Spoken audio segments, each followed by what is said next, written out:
Do you have fun with the teaching aspect, with working with other? Yeah, I love it. I love it, and I also realize, and I'm not bragging, but I'm just realizing how essential it is, because every singer-songwriter, suffers from the things that I say that in my teaching, that most of singer-songwriters don't keep good time. A lot of them, talk too much about the tune.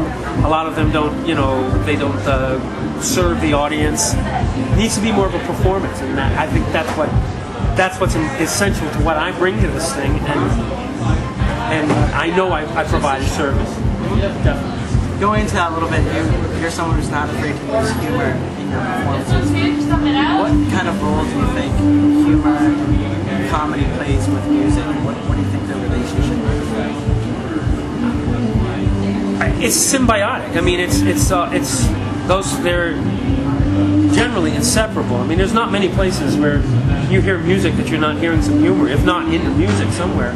Even in a classical gig or in, I mean, if you go to see the Magic Flute, you go to see some opera and you see the Magic Flute, and it's hysterical. I mean, there's some great parts in it that are immensely musical, but it's hysterically funny in parts. It's a great plot. They're inseparable. I mean, I think one of the things I heard years ago, I remember having an album by Julian Breen, the classical guitarist, really forefront classical guitarist coming out of the 60s and 70s. And he was playing in front of, I don't know, was it Wembley Hall or something or other, sitting on stage with a classical guitar, doing the whole classical repertoire, and then he pulls up a lute. He's one of the purveyors of the modern lute, and just trying to reconstruct how that might have been played 400 years ago.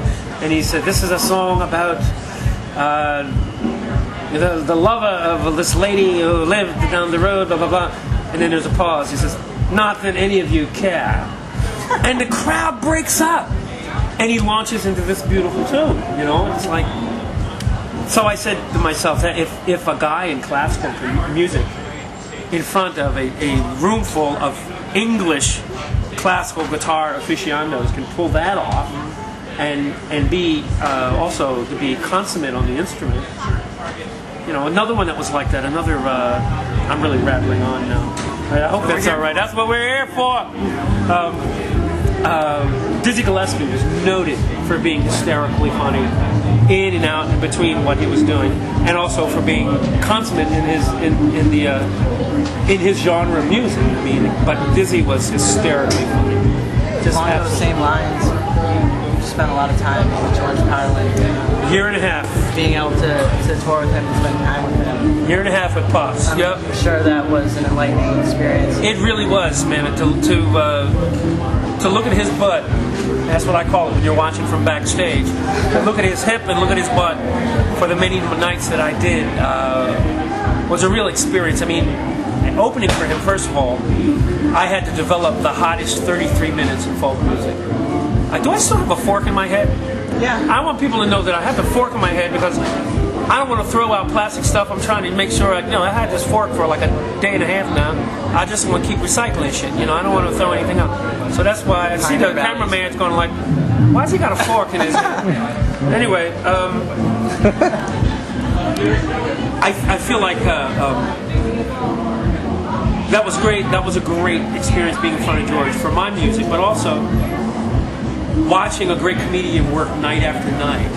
And there were times I would watch 4 or 5 shows in a row. And then there were stretches of time where I would not watch a show. I would just go back to the hotel or hang out backstage. I mean, after you've seen somebody a bunch of times, you're kind of through.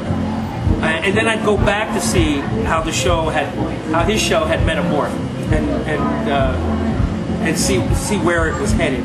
Are there parallels in the performance, and have you taken something Absolutely, from that? absolutely. I think some of the greatest senses of timing and humanity come from watching the comic. Absolutely, hands down. Which is tougher, the comedy or the music? For me, the music is far harder. I can be funny at the drop of a hat. I can be funny, but to be musical and to be, because there's a lot of taste when it comes to music. You either people either like something musically or they don't, or they can be on the fence. But if you speak the English language and you say something funny, somebody's going to laugh at least a little bit. But people don't tend to like music a little bit. They either like it or they kind of shut it out. So I think music is the harder, for me, of the disciplines. I mean, comedy came first, definitely. I was a funny guy. I was a funny kid coming up through grade school and junior high. I remember being in the Boy Scouts and I had a bunch of guys around me. I was 11 or 12, and I started telling some jokes. And one of the guys peed. I mean, he actually peed. He did not make it. He just stood there and peed himself. I said, man, I am onto something. I have yet to really make anybody pee with my music. I've tried. Someday. I've tried. I don't know if it would be the same. Occasionally people might cry if it's a really heartfelt song or something, but I have yet to make anybody pee. But man, I can't remember who he was, but maybe this is the weekend. You never know. What? Is that guy that I made pee comes up and murders me or what? Yeah, it was. I was amazed. I said, man, you peed. Man, I'm funny.